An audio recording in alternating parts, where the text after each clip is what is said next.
पंजाब व हरियाणा के किसान दिल्ली की तरफ कूच कर चुके हैं। शंभू बॉर्डर पर घमासान मचा हुआ है।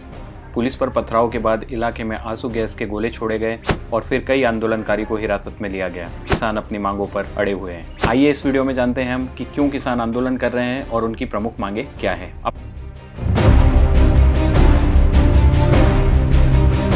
अपनी मांगों को लेकर किसान दोबारा सड़कों पर है। शंभू बॉर्डर में किसानों ने घमासान मचाया हुआ है। पुलिस बैरिकेडिंग को तहस नहस कर दिया है। इसके चलते पुलिस ने आंदोलनकारियों को हिरासत में भी लिया है। परिस्थिति को देखकर ऐसा लगता है कि इस बार किसान वापस नहीं जाएंगे। इस बार किसान अपनी अलग अलग मांग को लेकर के आंदोलन कर रहे हैं। आइए जानते हैं कि वो मांगे क्या है। सबसे पहली मांग है किसानों की कि किसान न्यूनतम समर्थन मूल्य, जिसे हम MSP कहते हैं, उस पर एक कानून की मांग कर रहे हैं। दूसरी किसानों की मांग है कि जिस समय वो दिल्ली में आंदोलन कर रहे थे, केंद्र सरकार ने उनकी मांगे मांगी थी। जो आंदोलन पिछली बार 2021-22 में ख़त्म हुआ था, जो मांगे उनकी बची हुई है, उन्हें तत्काल प्रभाव से लागू किया जाए। वहीं इस आंदोलन में जिन किसानों पर मुकदमे दर्ज किए थे, उन मुकदमों को तत्काल रद्द किया जाए।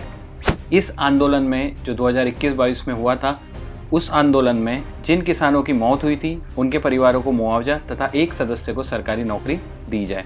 किसान नेता चाहते हैं कि लखीमपुर खीरी हिंसा पीड़ितों को केंद्र सरकार न्याय दे। जो लखीमपुर खीरी में कांड हुआ था, उसको न्याय दे और परिवार के एक सदस्य को नौकरी दे। वहीं दिल्ली कूच करने वाले किसान नेताओं की इस बार सरकार से यह भी मांग है कि किसानों का सरकारी और गैर सरकारी कर्ज माफ किया जाए। 60 साल के ऊपर के किसानों को 10,000 रुपये पेंशन देने की मांग भी शामिल है। कृषि उत्पाद जैसे दूध, फल, सब्जी और मांस के आयात पर शुल्क कम करने के लिए भत्ता बढ़ाने की मांग की गई है। किसान नेता स्वामीनाथन आयोग की सिफारिश को लागू करने की मांग भी कर रहे हैं। मैं बता दूं, ये वही स्वामीनाथन है जिनको हाल ही में भारत सरकार ने भारत रत्न से नवाजा है। वहीं केंद्र सरकार किसान के कीटनाशक, बीज व उर्वरक के अधिनियम में संशोधित करके उन्हें उच्च गुणवत्ता के बीज प्रदान करे। तो ये कुछ प्रमुख मांगे हैं। अब इसमें मैं अपने मन से कोई मांग जोड़ सकता हूँ, तो मैं ये जोड़ूंगा कि किसान के जो उपकरण होते हैं उस पर से GST सरकार हटा दे। पर देखते हैं ऐसा होता है नहीं होता है। अभी तो घमासान मचा हुआ है। कल सरकार ने इन्हें बातचीत के लिए बुलाया है। अब देखते हैं सरकार इससे क्या परिणाम निकालती है और ये लोग संतुष्ट हो पाते हैं या नहीं।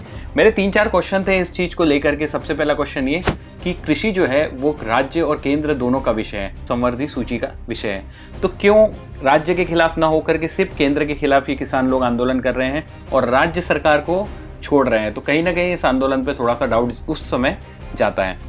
और सरकार के लिए सबसे बड़ा डाउट ये है कि सरकार किसानों के हित में काम क्यों नहीं कर रही। ये वही किसान है जिसके 1 क्विंटल गेहूं में कभी 1 तोला सोना आया करता था, आज अपनी ज़रूरत भी पूरी नहीं कर पाता, क्योंकि समय के साथ लोगों के तो वेतन आयोग लग गए, लेकिन इन किसानों को कोई भी वेतन आयोग नहीं मिला। आशा करता हूँ ये वीडियो आपको पसंद आया होगा। आप क्या सोचते हैं कि किसानों को पेंशन मिलना चाहिए, किसानों की मांगे पूरी होना चाहिए, या किसान जो आंदोलन कर रहे हैं वो बेफिजूल है? नीचे कमेंट करिए, लाइक करिए, सब्सक्राइब करिए। नमस्कार।